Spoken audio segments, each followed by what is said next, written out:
Hello everyone, my name is Sarita and my topic is environmental factors, adaptive soil profile and physicochemical properties. First of all, I discuss soil profile. Soil profile में हम सबसे पहले बात करेंगे जो soil की layers होती हैं वो डिफरेंट होती हैं। सबसे पहले होती है ओ, फिर ए, फिर उससे नीचे बी, फिर सी। जो सी के सबसे नीचे होता है, सबसे नीचे वाला होता है वो पेरेंट मटेरियल उसे पेरेंट मटेरियल बोलते हैं। जो इंडिविजुअल लेयर्स होती हैं उन्हें हम ओरिजिन्स बोलते हैं। ओरिजिन प्लस पेरेंट मटेरियल, इसको हम सोयल प्रोफाइल बोलते हैं। इसके बाद बात करते हैं सोलम। जब सारे होरिजन्स को एक साथ बोलें उन्हें हम सोलम कहते हैं। Horizons above the parent material are collectively referred to as the solum. अब बात करते हैं होरिजन्स की, जो इंडिविजुअल लेयर्स होती हैं। सबसे पहली लेयर होती है ओ, जिसमें हम रहते हैं।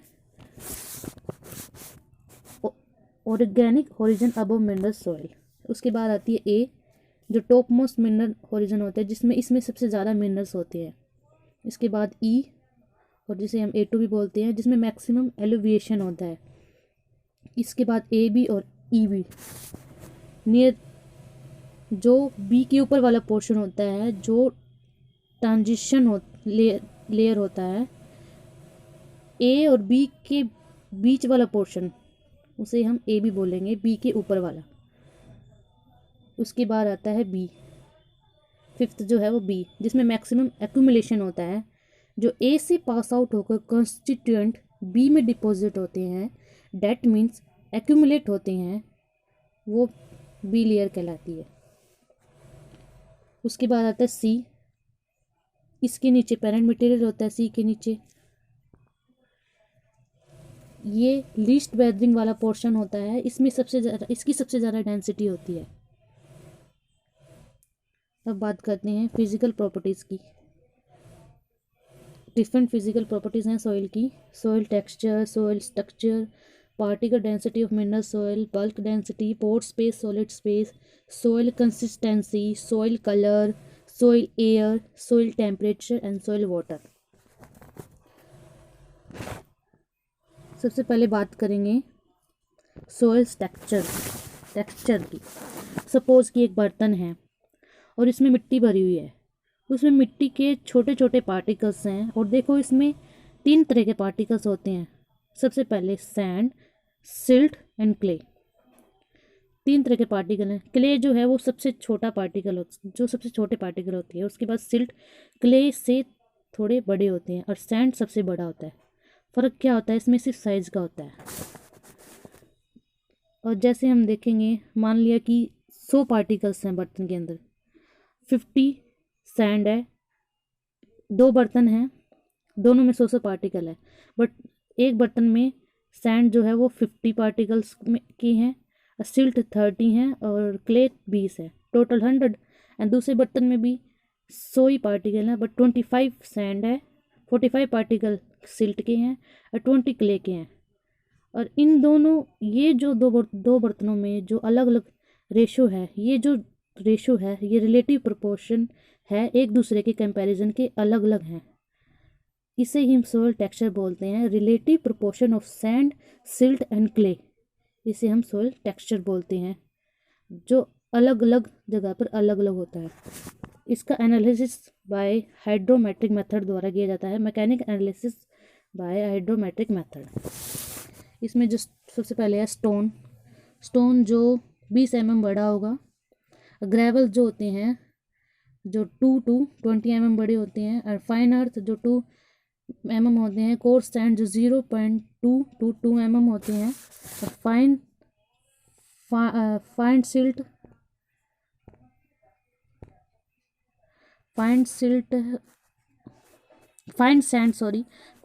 0.02 to 0.2 mm, silt 0.002 to 0.02, and clay जो 0.002 से भी नीचे होगा उन्हें हम बोलेंगे क्ले पार्टिकल्स। ये इंटरनेशनल क्लासिफिकेशन है। इसके बाद टेक्सचरल क्लासेस क्या होती है? इसमें एक ट्रायंगल होता है, और इसमें बहुत सारे रीजन बटे हुए हैं, जो क्ले और क्ले लोम तो सोइल का टाइप क्या है और इस ट्रायंगल से हम पता करते हैं। अगर 80% से ज़्यादा सिल्ट है तो वो सिल्टी सॉइल कहलाएगी। 40% से ज़्यादा क्ले है तो वो क्लेई सॉइल कहलाएगी। 80% से ज़्यादा सैंड है तो वो सैंडी सॉइल कहलाएगी। इस प्रकार से हम टेक्सचरल क्लासेस देख सकते हैं। सोइल स्ट्रक्चर, अब बात करते हैं सोइल स्ट्रक्चर की।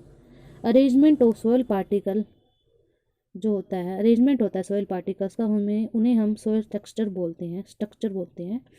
Individual aggregates are known as peds and sandy units. Two form of structurals condition are recognized: single grain massive. Shape of soil structure platy,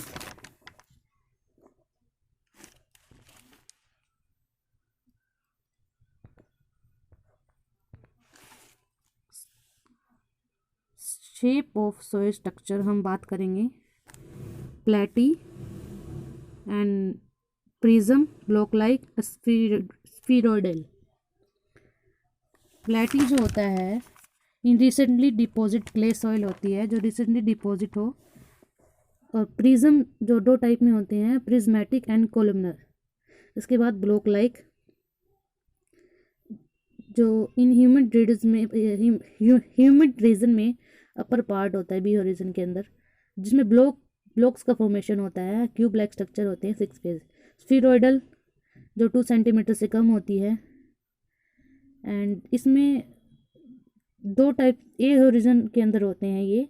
इसमें हम 2 टाइप से बोल सकते हैं, ग्रैनुअल्स और क्रम। ग्रैनुअल्स जो होते हैं जब ये एकदम डेंस हो और एयर बिल्कुल भी ना हो। और क्रम जब इनमें एयर होता है और पोर्स होते हैं, एयर होती है जब पोर्स होती है। इसके बाद अब बात करते हैं particle density of mineral soil. Particle density क्या होती है? सिर्फ पार्टिकल का मास और पार्टिकल की वॉल्यूम ले रहे हैं, उसे हम पार्टिकल डेंसिटी बोलते हैं। बल्क डेंसिटी पूरे सॉइल का मास और पूरे सॉइल मास की वॉल्यूम हम कंसिडर करते हैं, वो हो जाता है बल्क डेंसिटी। बल्क डेंसिटी जो होती है एवरेज मिनरल सॉइल में 2.65 एंड ऑर्गेनिक मैटर में 1.1 to 1.4 ग्राम सेंटीमीटर क्यूब होती है। अब बल्क डेंसिटी हम कंसिडर कर सकते हैं 1.33 ग्राम सेंटीमीटर क्यूब। उसके बाद हम बात करते हैं पोर स्पेस।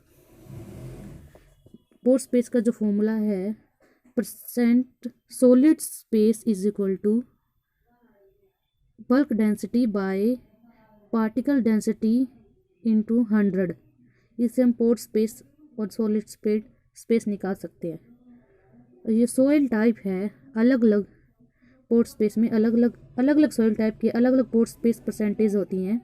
क्ले के अंदर 50 to 60% होता है, loamy 30 to 50% and Sandy 20 to 30। जो पोर्स होते हैं वो less than 0.06 millimetre in diameter, micro pores and macro pores 0.06 millimetre. तो 0.06 मिलीमीटर से कम हो वो माइक्रोपोर, एंड जो 0.06 मिलीमीटर से ज़्यादा हो वो मैक्रोपोर्स।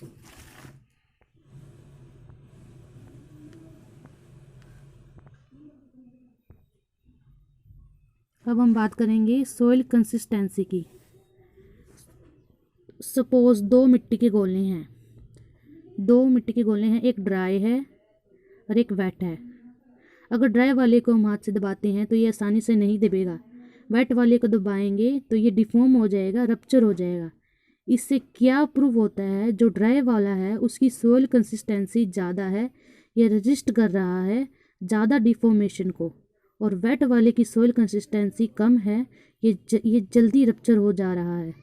That means resistance of soil mineral to deformation और rupture is known as soil consistency. Soil, अब बात करते हैं सोइल कलर के बारे में। सोइल में कौन कौन से कॉन्स्टिट्यूंट होते हैं उसमें डिपेंड करेगा सोइल का कलर क्या है। इसे हम सोइल में जो कॉन्स्टिट्यूंट होते हैं वो उससे ही वही डिपेंड करते हैं सोइल के कलर को। अब उसके बाद बात करेंगे सोइल एयर। सोइल एयर जो होती है एटमॉस्फेयर में तो हम सबको पता ही है कितनी होती है, बट जो सोइल एयर जो सोइल की एटमॉस्फेयर में अलग होती है, बट सोइल एयर एटमॉस्फेयर से अलग होती है। O2 सोइल अंदर के अंदर 20.60 होती है, and CO2 0.25 to 1.0 and N2 79.2। अब हम बात करते हैं सोइल टेम्परेचर। सोइल टेम्परेचर जो होता है, सोइल का कलर जितने ज़्यादा डार्क होता है वो उतनी ही रेडिएशन को एब्जॉर्ब करता है। ये टेम्परेचर भी सोइल के ऊपर डिपेंड रहता है। उसके बाद हम बात करेंगे सोइल वाटर। ये सबसे इम्पोर्टेंट प्रॉपर्टी होती है। ये दो टाइप की होती हैं, physical classification of soil water and biological classification. And इसके बाद field capacity, permanent wilting point, hygroscopic coefficient. ये जो 3 इंपॉर्टेंट कॉन्सेप्ट है ये भी डिपेंड करते हैं सोइल वाटर की प्रॉपर्टीज़ के ऊपर। जो सबसे पहले फिजिकल प्रॉपर्टीज़ की हम बात करें, क्लासिफिकेशन की बात करें, सबसे पहले है हाइग्रोस्कोपिक। ये जो field capacities hygroscopic and second capillary and gravitational. Hygroscopic जो होता है वो हाइग्रोस्कोपिक कोफिशिएंट से ज़्यादा होता है। और उसके बाद जो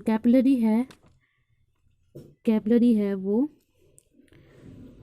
उसके बाद ग्रेविटेशन जो होता है फील्ड कैपेसिटी से भी कम होता है। और कैपिलरी जो थी वो ये फील्ड कैपेसिटी और जो ये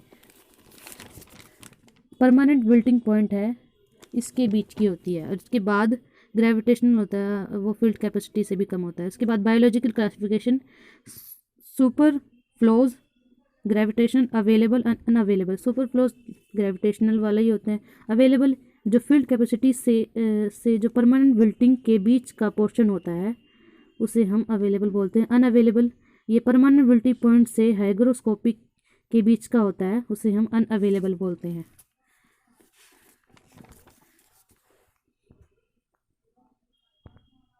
थैंक यू।